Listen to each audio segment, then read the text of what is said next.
রাতে থালা বাসন না ধুয়ে রাখলে কি বরকত কমে যাবে? একবার স্ত্রী সবাস করার পর ফ্রেশ না হয়ে আবার মিলিত হলে কি গুনাহ হবে? জন্মবারে হাতের নখ চুল কাটা যাবে না, এই কথাটা কতটুকু শরীয়ত সম্মত? নামাজে ভুলবশত ওয়াজিব ছুটে গেলে নামাজের অনেক পরে সেটি জানতে পারলে কি নামাজটি পুনরায় কাজা পড়তে হবে? টয়লেটে থাকা অবস্থায় যদি আজান শুরু হয় তখন কি আজান উত্তর দিতে পারি? নারীরা উচ্চ আওয়াজে কোরআন তেলাওয়াত করতে পারবেন কি না? স্বামী অক্ষম হলে স্ত্রীর করণীয় কি? চিকিৎসার পরও স্বামী সুস্থ হয়নি, পরামর্শ কাম্য। নামাজের ছোট সূরা আগে এবং বড় সূরা পরে পড়া যাবে কি না? নাপাক অবস্থায় শরীরের ঘাম পোশাকে লাগলে কি পোশাক নাপাক হয়ে যাবে? সংসার জীবনে স্ত্রীর সাথে ঝগড়া বিবাদ লেগেই থাকে, কি করতে পারি?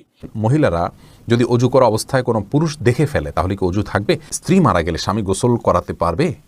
আর কি কি করণীয় আছে স্বামীর জন্য? একজন মহিলার স্বামী মারা যাওয়ার পর আবার অন্য জায়গায় বিয়ে হয়ে গেলে সেই মহিলা কি আগের স্বামীর সম্পত্তির অংশ পাবে? যদি শ্বশুর শাশুড়ির সাথে বনিবনা না হয় তাহলে আলাদা থাকলে কি গুনাহ হবে? মেয়েরা নখে কালো কলপ দিতে পারবে কি না?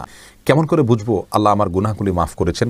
মাঝে মাঝে প্রস্রাবের পর পিচ্ছিল তরল জাতীয় কিছু গেলে কি শরীর বা কাপড় নাপাক হবে? মেয়েদের কি পশু পাখি জবাই করা জায়েজ আছে? হাতে তালি দেওয়া কি জায়েজ আছে? অনেকে বলে হারাম, এটা ইসলামের বিধান কি? বাচ্চাদের প্রস্রাবের ফোঁটা মেঝেতে পড়লে যদি তা নিজে নিজে শুকিয়ে যায় তবে কি তাদের নামাজ পড়া যাবে? বাজনা ছাড়া নুপুর পড়া যাবে কি না? কাজা নামাজ কিভাবে আদায় করব? মোবাইলে কোনো সূরা রিংটোন হিসেবে রাখা যাবে কিনা? কোনো কিছুতে পা লাগলে সালাম করা কি জায়েজ? খাওয়ার সময় ছেলেদের গোপে পানি বা খাবার লাগলে তাকে হারাম হবে? টাক মাথায় চুল লাগানো যাবে কিনা? গীবতের গুনাহ থেকে বাঁচার উপায় কি? যাদের অল্প দাড়ি তাদের চাপ দাড়ি উঠানোর জন্য কি ঔষধ ব্যবহার করা যাবে? প্রিয় দর্শক, আজ দেরি না করি চলি আমরা প্রশ্ন উত্তর দেওয়ার পর্বে। মহিবুর রহমান প্রান্ত, আপনি জানতে চেয়েছেন নামাজের ছোট সূরা আগে এবং বড় সূরা পরে পড়া যাবে কি না? ভাই মহিবুর রহমান প্রান্ত, এভাবে নামাজ পড়লে নামাজ হয়ে যাবে। যেমন সূরায়ে ফাতিহা পাঠ করার পর আপনি সূরায়ে কাউসার পাঠ করলেন, এরপরে সূরায় আপনি ফালাক পাঠ করলেন, অথবা শুরুতে আপনি সূরায়ে ইখলাস পাঠ করলেন, এরপরে সূরায়ে ওয়াইলুল লিকুল্লি পড়লেন। তাহলে সেক্ষেত্রে প্রথম রাকাতে ছোট সূরা, বড় রাকাতে বড় সূরা পড়লেন। এভাবে নামাজ পড়লে নামাজ হয়ে যাবে, টেনশনের কোনো কারণ নেই। তবে এইভাবে নামাজ পড়লে নামাজটা সুন্দর হলো না, এটা যথার্থ হলো না, সুন্নাহসম্মত উপায় হলো না। সুন্নাহ হলো প্রথম রাকাত অপেক্ষা দ্বিতীয় রাকাত একটু ছোট হবে, এবং এভাবে আপনার এই পদ্ধতিতে আমাদেরকে সালাত আদায় করতে হবে। এটা হলো সুন্নাহ। এটার ব্যত্যয় করলে নামাজ হয়ে যাবে, বাট ইচ্ছাকৃতভাবে এরকম ব্যত্যয় করা উচিত নয়। রাসূল করিম সাল্লাল্লাহু আলাইহি ওয়াসাল্লাম বিভিন্ন হাদিস থেকে দ্বারা বর্ণিত হয়েছে যে তিনি সালাতের প্রথম রাকাতের কেরাত যতটুকু দীর্ঘ করতেন তৃতীয় রাকাতের কেরাতকে তার চাইতে একটু কম দীর্ঘ করতেন। অতএব সেটা মেনে আমাদের সালাত আদায় করতে পারলে ভালো এবং সুন্নাহসম্মত হবে ইনশাআল্লাহ বিইذনিল্লাহ। আমরা নিশ্চয়ই চাইব আমাদের সালাতটা সুন্দর হোক। আল্লাহ তাআলা কোরআনে বলেছেন সালাতকে কায়েম করতে, অর্থাৎ যথাযথভাবে সুন্দরভাবে করতে। যার সালাত যত সুন্দর তার ঈমান, তার তাকওয়া তত সুন্দর। অতএব সুন্নাহসম্মতভাবে করার চেষ্টা করব ইনশাআল্লাহ, ব্যতিক্রম হলে নামাজ হয়ে যাবে। ভাই রাশেদুল ইসলাম রুবেল, আপনি জানতে চেয়েছেন টাক মাথায় চুল লাগানো যাবে কিনা, এ ব্যাপারে ইসলামের কোনো বিধিনিষেধ আছে কিনা? ভাই রাশেদ, টাক মাথায় আলগা চুল লাগানোর ব্যাপারটি একজন স্বাভাবিক অবস্থায় একজন মানুষের জন্য জায়েজ নাই, কারণ আল্লাহ রাব্বুল আলামিন বলেছেন লা তাবদীলা লিখালকিল্লাহ, আল্লাহর সৃষ্টিতে কোনো প্রকার পরিবর্তন করা চলে না। এখন কারোর চুল পড়ে গেছে, তিনি আলগা চুল লাগিয়েছেন, এটা এক ধরনের প্রতারণার মতো। যেমনিভাবে চুল সাদা হয়ে গেলে সেটাকে কালো করার যে একটা প্রবণতা, নিজের বয়স লুকানোর চেষ্টা, অথবা বয়স ছাড়াও অনেক সময় সাদা হয়ে থাকে, তো এই যে নিজের অবস্থার পরিবর্তন করার চেষ্টা, এই জিনিসটাকে ইসলাম ভালোভাবে দেখে না। অতএব এটাকে স্বাভাবিকভাবে রেখে দেওয়াটাই উচিত, এবং এখানে কোনো প্রকার লুকোচুরি করা এটা অনুচিত এবং অসুন্দর। সাইদ জায়েদ, জোনায়েদ, আপনি জানতে চেয়েছেন যাদের অল্প দাড়ি তাদের চাপ দাড়ি উঠানোর জন্য কি ঔষধ ব্যবহার করা যাবে? ভাই সাইদ জোনায়েদ, ঔষধ ব্যবহার করে দাড়ি উঠানো এটা যদি স্বাস্থ্যের জন্য ক্ষতিকর হয়, ক্ষতিকর হওয়ার কথা স্বাভাবিকভাবে, যদি ক্ষতিকর হয় তাহলে কিন্তু এটা করা জায়েজ নাই। আল্লাহ রাব্বুল আলামিন বলেছেন ওয়ালা তালকু বিআইদিকুম ইলা তাহলুকা, তোমরা নিজেদেরকে ধ্বংসের দিকে, ক্ষতির দিকে ঠেলে দিও না। অতএব এমন কোনো ঔষধ ব্যবহার করা যাবে না যে ঔষধ ব্যবহার করলে আমাদের ক্ষতি হতে পারে। আর যদি কোনো প্রকার ক্ষতি না হয় তাহলে সেক্ষেত্রে দাড়ি গজানোর জন্য তিনি যদি কোনো মেডিসিন ইউজ করতে পারেন, কোনো অসুবিধা নেই। তবে মনে রাখা উচিত আল্লাহ রাব্বুল আলামিন তাকে যেভাবে সৃষ্টি করেছেন সেটার উপরে সন্তুষ্ট থাকা, এটার মধ্যেই কল্যাণ নিহিত আছে। চাপদাড়ি বা গালভর্তি দাড়ি হলে অনেক সুন্দর দেখা যাবে, সন্দেহ নাই, কিন্তু আল্লাহ রাব্বুল আলামিন আমাকে যেভাবে সৃষ্টি করেছেন, আল্লাহর এই ফয়সালায় সন্তুষ্ট হয়ে যাওয়া, এটার ভেতরেও কিন্তু এক ধরনের তৃপ্তি আছে, এর মধ্যে এক ধরনের শান্তি আছে। এই জন্য এই ধরনের পথগুলো অবলম্বন না করা ভালো। কিন্তু যদি স্বাস্থ্যের জন্য ক্ষতিকর কিছু না হয় তাহলে করতে পারেন, কোনো নিষেধাজ্ঞা নেই। তামান্না ইসলাম সেতু, আপনি জানতে চেয়েছেন মেয়েদের কি পশু পাখি জবাই করা জায়েজ আছে? বোন, অবশ্যই জায়েজ আছে। মুরগি, হাঁস, এই জাতীয় পশু পাখি, গরু, এগুলো জবাই করার ক্ষেত্রে অনেক উদাহরণ আমাদের সমাজে আছে। যেমন ভাই বোন দুজন মিলে একসাথে গরু জবাই করতে পারবেন না শেয়ারে, তারপরে আপনার মেয়েরা গরু বা ছাগল বা কোনো পশু জবাই করতে পারবেন না, গোসল ফরজ অবস্থায় গরু ছাগল জবাই করা যাবে না, স্বামী স্ত্রী একজন ধরবেন একজন জবাই করবেন এভাবে করা যাবে না, এরকম নানাবিধ কথা আমাদের সমাজে প্রচলিত আছে। এগুলো সবগুলো ভ্রান্ত ধারণা। ছেলেরা যেমন জবাই করতে পারবেন, মেয়েরাও কিন্তু সেভাবে আপনার জবাই করতে পারবেন, কোনো অসুবিধা নেই। জবের যে শর্ত আছে বিসমিল্লাহ আল্লাহু আকবার বলে জবাই করে ফেলবেন। এরপরে ফাহিম, আপনি জানতে চেয়েছেন স্ত্রী মারা গেলে স্বামী গোসল করাতে পারবে আর কি কি করণীয় আছে স্বামীর জন্য। দেখুন, স্ত্রী মারা গেলে স্বামী গোসল দিতে পারবেন কি না এই বিষয়টি ওলামা একরাম এবং ইমামগণের মধ্যে মত পার্থক্য আছে। ইমাম আবু হানিফা রাহিমাহুল্লাহর মত হলো যে স্ত্রী মারা গেলে স্বামী তাকে গোসল দিতে পারবেন না। তার কারণ হলো তিনি মনে করেন মৃত্যুর সঙ্গে সঙ্গে বৈবাহিক সম্পর্কটা আর থাকে না, ছিন্ন হয়ে যায়, যার কারণে তারা মাহরামের মতো হয়ে যান। এখানে অন্য কোনো মেয়েরা গোসল দিবেন। যদিও অন্য ইমামদের অনেকেরই মত হলো যে না, বৈবাহিক সম্পর্ক মৃত্যুর মাধ্যমে ভেঙে যায় না, বরং বৈবাহিক সম্পর্ক তালাক না দিলে সেটি কিয়ামত পর্যন্ত বরং চিরকালের জন্য অনন্তসীম কালের জন্য এই সম্পর্কটা হয়ে যায়। যার কারণে তাদের দৃষ্টিকোণ হলো যে স্বামী তার স্ত্রীকে গোসল দিতে পারবেন, স্ত্রী তার স্বামীকে গোসল দিতে পারবেন। তো এক্ষেত্রে যদি ভিন্ন কোনো ভালো মহিলা থাকেন যিনি গোসল দিতে পারেন সেটা ভালো, এবং এক্ষেত্রে কোনো অসুবিধা নেই। এরপরে ভাই এমডি আবদুল্লাহ জানতে চেয়েছেন নারীরা উচ্চ আওয়াজে কোরআন তেলাওয়াত করতে পারবেন কি না। ভাই আবদুল্লাহ, নারীরা উচ্চ আওয়াজে কোরআন তেলাওয়াত করতে পারবেন, তবে সেটি পরপুরুষের কান পর্যন্ত যেন না পৌঁছে সে ব্যাপারে চেষ্টা করতে হবে। নিজের বাসায় করতে পারেন, নিজের ঠিকানায় করতে পারেন। নিজের ঠিকানায় যদি বাসায় যদি দেবর থাকেন, অন্য কেউ থাকেন, তাহলে তাদের কান পর্যন্ত যেন আওয়াজটি না যায় সে ব্যাপারে তাকে সচেতন থাকতে হবে। কারণ কোরআন তেলাওয়াতের ক্ষেত্রে কণ্ঠের মধ্যে কোমলতা সৃষ্টি করতে হয়, সৌন্দর্য সৃষ্টি করে তেলাওয়াত করা হলো তেলাওয়াতের আদব। আর সে আদব রক্ষা করতে গিয়ে যদি তিনি কোমল কণ্ঠে সুন্দর কণ্ঠে পড়তে যাবেন, সেটি পরপুরুষের মনের মধ্যে বাজে চিন্তা আসার কারণ হতে পারে। সেই জায়গা থেকে তিনি জোরে পড়বেন, যদি একাকী থাকেন বা কেউ না শুনে, আর যদি কেউ শোনার মতো থাকে তাহলে তার কান পর্যন্ত যেন না যায় সেভাবে তিনি তেলাওয়াত করবেন ইনশাআল্লাহ তাআলা। এরপরে এমডি মনিরুল ইসলাম জানতেছেন গীবতের গুনাহ থেকে বাঁচার উপায় কি। ভাই মনিরুল ইসলাম, গীবতের গুনাহ অত্যন্ত জঘন্য গুনাহ, বান্দার হক খুবই জঘন্য গুনাহ। আর এটা আমাদের কাছে ঘি ভাতের মতো হয়ে গেছে। সকাল বিকাল দুপুর দিন রাত, বাসায় অফিসে রাস্তায় ঘাটে পরিচিত অপরিচিত সবার সঙ্গে আমরা অহরহ গীবত করে বেড়াচ্ছি। এটা মহামারী হয়ে গেছে। চোখের গুনাহ আর মুখ দ্বারা গীবতের গুনাহ, এগুলো আমরা সবচেয়ে পরিমাণে বেশি করি। আল্লাহ তাআলা আমাদেরকে হেফাজত করুন। এই গুনাহ থেকে বাঁচার উপায় হলো যে ব্যক্তির সঙ্গে গেলে গীবত হয় তার সঙ্গ থেকে যথাসম্ভব দূরে থাকার চেষ্টা করা, হয়ে গেলে আল্লাহর কাছে লজ্জিত হয়ে মাপ চাওয়া। যে ব্যক্তির গীবত করে ফেলেছেন তার জন্য দোয়া করবেন আল্লাহুম্মা গফির লাহু ওয়ারহামহু, নিজের ভাষায় দোয়া করবেন আল্লাহ তার জন্য আপনি তাকে ক্ষমা করে দিন, তাকে আপনি মাফ করে দিন। অর্থাৎ যার গীবত করে ফেলেছি, আল্লাহ তার প্রতি আমি অবিচার করে ফেলেছি, সেই জায়গা থেকে তার জন্য আপনি ক্ষমা চাইবেন ইনশাআল্লাহ বিনিল্লাহ, সেটাই আপনার জন্য যথেষ্ট হবে। এরপরে আফরিন সুলতান জান্নাত আপনি জানতে চেয়েছেন বাজনা ছাড়া নূপুর পরা যাবে কি না। জীবন আপনি নূপুর পড়তে পারেন যদি সেটাতে বাজনা না থাকে এবং বাহিরে আপনি যখন পড়ে যাবেন সেটা আপনার পায়ে থাকতে পারে, কোনো অসুবিধা নেই। সাহাবায়ে কেরামের মধ্যে থেকে অনেকে নূপুর পড়েছেন, অনেক মহিলা সাহাবীরা নূপুর পড়েছেন, এরকমটি হাদিস দ্বারা স্পষ্টভাবে আমরা জানতে পারি। মাহফুজ মুন্না আপনি জানতে চেয়েছেন খাওয়ার সময় ছেলেদের গোপে পানি বা খাবার লাগলে তাকে হারাম হবে না। এমন কোনো কথা নেই, গোপে পানি বা খাবার লাগলে হারাম হয়ে যাবে, এটা জায়েজ নেই। রবিউল ইসলাম জানতে চেয়েছেন কোনো কিছুতে পা লাগলে সালাম করা কি জায়েজ? না ভাই, কোনো কিছুতে পাও লাগলে সেখানে হাত দিয়ে সালাম করতে হবে। হাত দিয়ে যদি সালাম হয় না, পা ছুঁয়ে এটাকে সম্মান করতে কোনো কথা নেই। কিন্তু আমাদের সমাজে যেহেতু পাও লাগাটাকে অসম্মান মনে করা হয়, এটা ওরফ, আর ওরফের একটা এতেবার এবং গ্রহণযোগ্যতা ইসলামী শরিয়াতে আছে, যার কারণে কারোর গায়ে পাও লাগলে সেটা লাথি দেওয়ার সাথে কিছুটা সাদৃশ্যপূর্ণ হওয়ার কারণে আমাদের সমাজে এটাকে দূষণীয় মনে করে। এরাবেনরা দূষণীয় মনে করে না, তারা জন্য পাও লাগলেও এটাকে কিছু মনে করে না। তো আমাদের সমাজে যদি দূষণীয় মনে করা হয়, সেহেতু যার গায়ে পাও লেগেছে তাকে যদি আপনি একটু টাচ করে আপনি আসলে পাও লাগাতে চাননি, হাত লাগাতে চেয়েছেন অথবা অশ্রদ্ধা করতে চান, এটা বোঝাতে চান, তাহলে সেটা ঠিক আছে, এটাতে দোষের কিছু নেই। তবে এর মানে এই নয় যে তাকে আপনি সালাম দিবেন। শারমিন সোনালী আপনি জানতে চেয়েছেন যদি শ্বশুর শাশুড়ির সাথে বনিবনা না হয় তাহলে আলাদা থাকলে কি গুনাহ হবে? আলাদা থাকলে গুনাহ হবে না। ওনাদের হক যদি মোটামুটি আদায় করা হয়, তাদের যেটুকু প্রয়োজন, আলাদা থাকলে যে গুনাহ হবে এমন কোনো কথা নেই। নাহিদ আলম জানতেছেন উলঙ্গ ছবিতে ভুলে দৃষ্টি পড়ে গেলে কি গুনাহ হবে?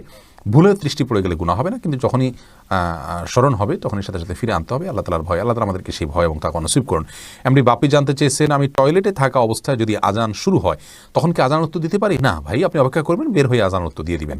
মোবাইলে কোনো সূরা রিংটোন হিসেবে রাখা যাবে কিনা? না, কোনো সূরাকে রিংটোন হিসেবে রাখা যাবে না, কারণ এতে কোরআনের প্রতি অসম্মান হয়। এদিক থেকে অসম্মান হয় যে কোরআন আপনার রিংটোনের কাজে ইউজ হওয়ার জন্য নাজিল হয়নি। এটা কোরআনের আয়াতকে দিয়ে যদি আপনি ঠোঙা বানান, সেখানে মুড়ি রাখেন, এটা যেরকম অপমান, রিংটোন হিসাবে কোরআনের আয়াতকে সেট করলে এরকম অপমান, কোরআনকে অজায়গায় ব্যবহার করা হয়। আর দ্বিতীয়ত হলো, এটা যে কোনো জায়গায় বেজে উঠবে, টয়লেটে বেজে উঠতে পারে, সেক্ষেত্রে অসম্মান হবে আল্লাহর কালামের। আবার অপূর্ণাঙ্গ অংশে আপনি তেলাওয়াতের এমন কোনো পর্যায়ে আপনি কল রিসিভ করতে পারেন যেখানে অপূর্ণাঙ্গ কথা থেকে যাবে, সেটাও কোরআনের অপব্যবহার। সব মিলিয়ে এটাকে রিংটোন হিসেবে ব্যবহার করা যাবে না। আফরিন মোল্লা, আপনি জানতে চেয়েছেন কাজা নামাজ কীভাবে আদায় করব। দেখুন, কাজা নামাজ আদায় করার পদ্ধতি হলো, যখন আপনি অনেকগুলো সালাত ছুটে যাবে তখন ধারাবাহিকভাবে পড়ে যাবেন, যতটুকু সম্ভব শুধু ফরজগুলো আদায় করে যাবেন, সুন্নাত আদায় না করলেও চলবে, এগুলো পড়ে ফেলবেন আস্তে আস্তে। শাহিদা খাতুন জানতে চেয়েছেন, কেমন করে বুঝবো আল্লাহ আমার গুনাহগুলি মাফ করেছেন। এটাকে নিশ্চিতভাবে বোঝার কোনো উপায় নেই বোন শাহিদা, তবে আল্লাহ রাব্বুল আলামিন আপনার গুনাহ মাফ করেছেন তার আলামত হিসাবে আপনি গুনাহ থেকে বেঁচে থাকার সুযোগ পাচ্ছেন, তওবার তৌফিক পাচ্ছেন, এবং ভালো কাজ করার তৌফিক পাচ্ছেন। এগুলোকে আপনি আলামত হিসাবে ধারণা করতে পারেন, কাউন্ট করতে পারেন, তবে নিশ্চিতভাবে বলার কোনো সুযোগ নেই। এই জন্যই তো আল্লাহ রাব্বুল আলামিনের কাছে তওবা আমরা মৃত্যু পর্যন্ত করে যাব, মাগফিরাত আমরা মৃত্যু পর্যন্ত চেয়ে যাবো ইনশাআল্লাহ বিদিনিল্লাহ। মামুন চৌধুরী জানতে চেয়েছেন, বাচ্চাদের পেশাবের ফোঁটা মেঝেতে পড়লে যদি তার নিজে নিজে শুকিয়ে যায় তবে কি তাদের নামাজ পড়া যাবে? যদি নিজে নিজে শুকিয়ে যেমন কোনো আলামত না থাকে তাহলে সেখানে নামাজ পড়া যাবে। আব্দুল মমিন জানতে চেয়েছেন, মহিলারা যদি অজু করা অবস্থায় কোনো পুরুষ দেখে ফেলে তাহলে কি অজু থাকবে? দেখুন ভাই আব্দুল মমিন, অজু করা অবস্থায় কোনো পুরুষ দেখলে অজু ভাঙবে এমন নয়, তবে সেটা যদি ইচ্ছাকৃত দেখেন তাহলে গুনাহ হবে, আর অনিচ্ছাকৃত হলে গুনাহও হবে না, কিন্তু এই দেখার সাথে অজু ভাঙার কোনো সম্পর্ক না, অজু থাকবে ইনশাআল্লাহ। এমডি নাসির উদ্দিন জানতে চেয়েছেন, মাঝে মাঝে প্রস্রাবের পর পিচ্ছিল তরল জাতীয় কিছু গেলে কি শরীর বা কাপড় নাপাক হবে? যদি শরীরে লাগে তাহলে সেই অংশটা ধুয়ে ফেলবেন, কাপড় লাগলে সেই অংশটা ধুয়ে ফেলবেন, বাস তাহলেই চলবে। নাপাক হবে যেটুকু লাগবে সেটুকু জায়গা। জহিরুদ্দিন মোহাম্মদ বাবর জানতে চেয়েছেন, হাতে তালি দেওয়া কি জায়েজ আছে? অনেকে বলে হারাম, এটা ইসলামী বিধান কি? হাতে তালি দেওয়া এটাকে হারাম বলার সরাসরি কোনো সুযোগ নেই, তবে অবাক করা কোনো কিছু, ভালো কিছু দেখলে মুখে সুবহানাল্লাহ বলা, আশ্চর্য হলে সুবহানাল্লাহ বলা, মাশাআল্লাহ বলা, এটা হলো সুন্নাহ, হাতে তালি নয়। কিন্তু যদি কেউ হাতে তালি দেন তাহলে সেক্ষেত্রে হারাম হয়ে যাবে, এটা মোটেও সঠিক নয়। খোকন মিজি জানতে চেয়েছেন, মেয়েরা নখে কালো কলব দিতে পারবে কি না? নখে যদি কলব দেন এবং তাতে যদি আলাদা আবরণ পড়ে যায় যেটা খোসার মতো উঠে, তাহলে সেক্ষেত্রে ওইটা দিয়ে উজু করলে উজু হবে না। পিরিয়ড চলাকালীন সময় দিতে পারেন, আবার পিরিয়ড ভালো হওয়ার আগে সেটা তুলে ফেলতে হবে। শাহিনুর ইসলাম সোনিয়া, আপনি লিখেছেন, স্বামী অক্ষম হলে স্ত্রী করণীয় কি? চিকিৎসার পরও স্বামী সুস্থ হয়নি, পরামর্শ কাম্য। স্বামী অক্ষম, এই অক্ষমতার ডেফিনেশন কি, তিনি কতটা অক্ষম, এবং চিকিৎসা হওয়ার পরও তিনি সুস্থ হন নাই, কী ধরনের চিকিৎসা হয়েছে, তার আন্তরিকতা ছিল কিনা, এটা কি প্রকৃত অর্থেই অক্ষমতার সংজ্ঞায় পড়ে কিনা, নাকি স্বামী স্ত্রী নিজেদের মধ্যে ভুল বুঝাবুঝি হলে শুধুমাত্র একজন অন্যজন থেকে নিষ্কৃতি পাওয়ার জন্য এটা একটা উসিলা মাত্র, বাহানা মাত্র, অথবা আপনার এখানে অন্য কোনো ফাঁক ফোকর আদৌ আছে কিনা, এই বিষয়গুলো দেখতে হবে। যদি এমন হয় যে স্বামী স্ত্রীর জৈবিক প্রয়োজন পূরণ করতে একেবারেই অক্ষম, চিকিৎসার পরও সেটা তার মধ্যে সে সমস্যা তার দূর না হয়, তাহলে সেক্ষেত্রে স্ত্রী বিচ্ছেদের উদ্যোগ গ্রহণ করতে পারেন।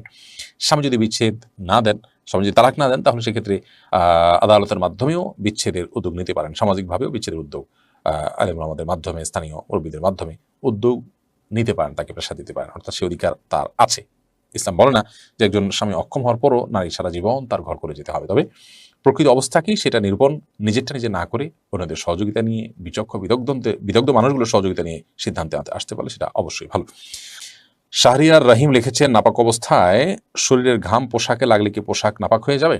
নাপাক অবস্থায় যদি শরীরের ঘাম পোশাকে লাগে তাহলে সেই পোশাক নাপাক হবে না, কারণ মানুষ যখন গোসল ফরজ হওয়ার কারণে নাপাক হন কিংবা ছোট নাপাকও হন, তখন তার ঘামও নাপাক হয়ে যায় না, যার কারণে এই ঘামগুলো শরীরে, পোশাকে কোনো জায়গায় লাগলে সেই জায়গাগুলো নাপাক হবে না। সোহেল রানা, আপনি লিখেছেন, জন্মবারে হাতের নখ চুল কাটা যাবে না, এই কথাটা কতটুকু শরীয়ত সম্মত? নিছক কি কুসংস্কার, এর কোনো ভিত্তি শরীয়তে নেই। যে বারে জন্মগ্রহণ করেছে ওই বারে চুল কাটা যাবে না, এটা কোনো ভিত্তি নেই। যে কোনো দিনই চুল বা নখ কাটা যেতে পারে। এমডি ইরফান মোহিত, আপনি লিখেছেন, নামাজে ভুলবশত ওয়াজিব ছুটে গেলে নামাজের অনেক পরে সেটি জানতে পারলে কি নামাজটি পুনরায় কাজা পড়তে হবে? নামাজে ভুলবশত ওয়াজিব যদি ছুটে যায় তাহলে নামাজের অনেক পরে আপনি সেটি জানতে পারলেন, তাহলে অবশ্যই সেটিকে আপনি কাজা করবেন। কারণ হলো ওয়াজিব ছুটে গেলে সে নামাজটা অপূর্ণ থেকে যায়, বিধায় পরবর্তীতে মনে হলে আপনি সেই নামাজটি আবার পড়ে দিবেন। আর নামাজের মধ্যেই যদি মনে হয় তাহলে তাসবিহ তাহমিদ দিলেই আপনি দায়মুক্ত হয়ে যাবেন। বাট নামাজ শেষ করার পরে মনে হলে সেই নামাজটা আবার পড়ে দিতে হবে, অর্থাৎ ওটা কাজা করাটা ওয়াজিব থাকে তখন। আব্দুল হামিদ রিপন জানতে চেয়েছেন, একবার স্ত্রী সবাস করার পর ফ্রেশ না হয়ে আবার মিলিত হলে কি গুনাহ হবে? কোনো গুনাহ হবে না, তবে মাঝে যদি অজু করে নেওয়া যায় তাহলে সেটা সুন্নাত আদায় হবে, আর না করলেও গুনাহ হবে না। আব্দুল্লাহ আল সোহাগ লিখেছেন, ফজরের নামাজ পড়ে আমি ঘুমিয়ে পড়ি, এতে কি আমি গুনাহগার হব? ফজরের সালাত আদায় করার পর যদি আপনি ঘুমিয়ে পড়েন, তো এতে আপনার বড় কোনো গুনাহ হবে না, কারণ এতে কোনো হারাম কাজ আপনি করছেন না, কিন্তু একটা অনুত্তম কাজ করছেন। গুনাহ শব্দের অর্থ ক্ষতি, সে অর্থে ক্ষতি তো হবেই, কিন্তু ক্ষতিটা ওরকম বড় ক্ষতি, মোটা দায়ের ক্ষতি, কোনো কবিরা গুনাহ নয়। যদি এমন হয় যে আপনি রাতে ডিউটি করেছেন, রাতে গভীর রাতে আপনাকে ঘুমাতে হয়েছে কোনো কারণে, বাধ্য হয়ে আপনি সকালে ঘুমিয়েছেন, তাহলে সেক্ষেত্রে ইনশাআল্লাহ কোনো প্রকার গুনাহই হবে না, কারণ এটা শরীয়ত নিষিদ্ধ কোনো কাজ আপনি করেছেন ব্যাপারে সেরকম না। অনেক ফুকাহা কেরাম এটাকে নিষেধ করেছেন, এটা স্বাস্থ্যের জন্য ক্ষতিকর। নবী সাল্লাল্লাহু আলাইহি ওয়াসাল্লাম এই টাইমে তাসবিহ তিলাওয়াত করতে পছন্দ করতেন। আল্লাহ কোরআনে কারিমে বিভিন্ন জায়গায় বলেছেন, ওয়াসাব্বিহু বুকরাতা ওয়া আসীলা, এই জাতীয় কথা আল্লাহ তাআলা বলেছেন। সেখান থেকে বোঝা যায় যে সকাল এবং সন্ধ্যার সময়গুলো ইবাদতের সময়, জিকির আজকারের সময়, তাসবিহ তিলাওয়াতের সময়, এই সময়টা ঘুমের সময় নয়, বিধায় এগুলো থেকে আমাদের বেঁচে থাকা দরকার।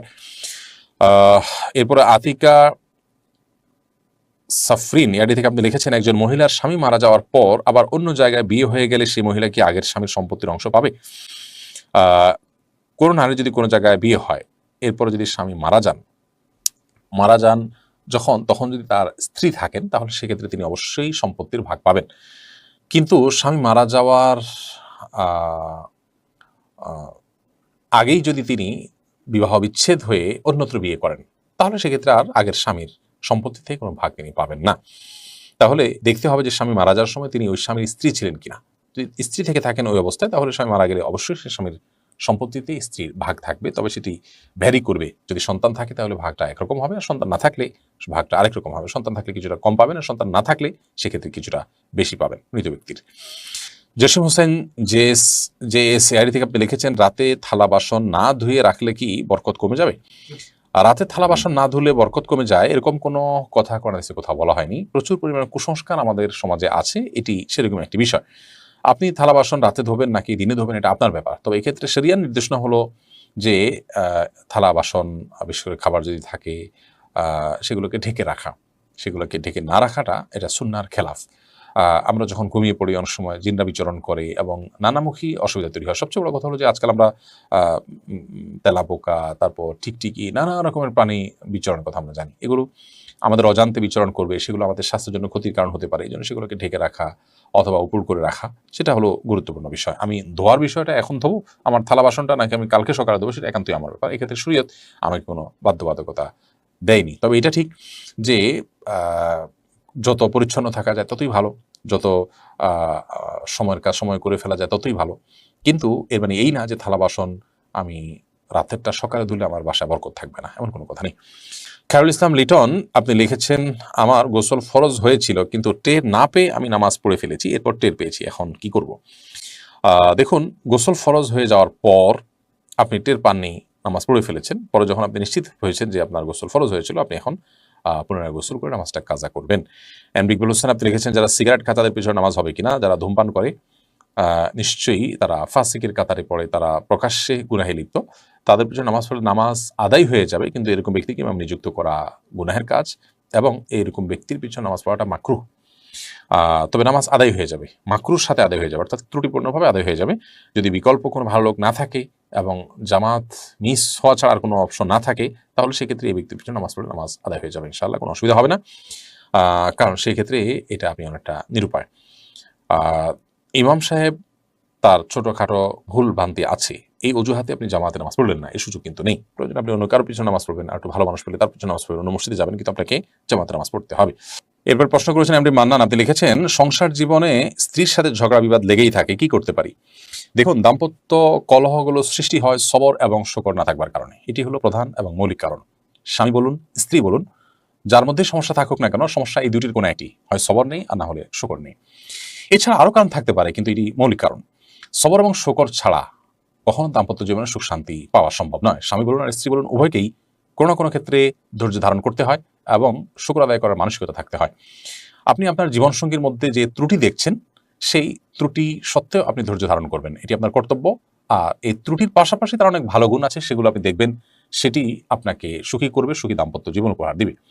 প্রিয় নবী সাল্লাল্লাহু আলাইহি সাল্লামের সহধর্মিণী উম্মুল মুমিনিন আয়েশা রাদিয়াল্লাহু তাআলা আনহা সম্পর্কে পর্যন্ত তার একটা মানবীয় দুর্বল দিকের কথা হাদিসে উঠে এসেছে, যে তার সবই ভালো ছিল, বয়স কম হওয়ার কারণে অনেক সময় আটা ইত্যাদি খামিরা করে রেখে দিতেন, সেগুলো মুরগি কিংবা ছাগল, গৃহপালিত যে পশু থাকে, মানুষ পালে ঘর বাড়িতে, এরকম কোনো কিছু এসে খেয়ে ফেলতো অনেক সময়, দাওয়াজেন আসছে হাদিসের ভাষায়। তো এখন এটা একটা সমস্যা। এখন এই সমস্যার কারণে নবী করিম সাল্লাল্লাহু আলাইহি ওয়াসাল্লামের সাথে তার কখনো ঝগড়া বিবাদ হয়েছে কিনা? এর উত্তর হলো কখনো এরকম কোনো ইস্যু নবী সাল্লাল্লাহু আলাইহি ওয়াসাল্লামের সাথে তার কখনো বিবাদ, বিতণ্ডা, বশ্যা, ঝগড়া যেটাকে আমরা বলি, কোনোটি হয়নি। তার মানে স্ত্রী হিসেবে মানবিক দুর্বলতা কারো থাকতে পারে, স্বামী হিসাবে কারো দুর্বলতা থাকতে পারে, কারোর স্বামীর বা কারোর স্ত্রীর মধ্যে দুর্বলতার পরিমাণ বেশিও থাকতে পারে, কমও থাকতে পারে, হয়তো অন্য আরেকজন এর মধ্যে এটা নেই, কিন্তু তার মধ্যে আবার অনেক ভালো গুণ নিশ্চয়ই আছে। পৃথিবীতে এমন একটি মানুষ আল্লাহ সৃষ্টি করেন যার কোনো ভালো গুণ নেই। কোনো মানুষ এমন নাই যার কোনো ভালো গুণ নেই। আপনি আপনার জীবনসঙ্গীর যদি কোনো ভালো গুণ খুঁজে না পান, সেটা আপনার ত্রুটি। আর কিছু না থাকুক, তার শারীরিক অবয়বটা ভালো আছে, এটাও কি একটা শুকরিয়া আদায় করার জায়গা নয়? যে আমার স্বামী শারীরিকভাবে ফিট আছেন, সুস্থ আছেন। অনেকের স্বামী শারীরিকভাবে ফিট নন, অনেকের স্বামী মানসিক রোগী, আমার স্বামী অ্যাটলিস্ট মানসিক রোগী নন। কত শত বিষয় আমরা খুঁটে খুঁটে বের করতে পারবো যদি আমরা চেষ্টা করি যে আমার জীবনসঙ্গী তার কি ভালো গুণ আছে।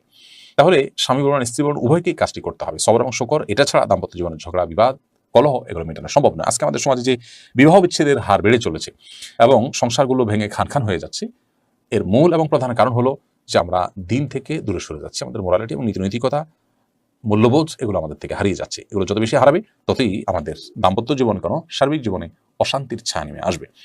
বিধায় আল্লাহর দিকে আমাদেরকে ফিরে আসতে হবে এবং সবর এবং শকরের চর্চা বাড়াতে হবে।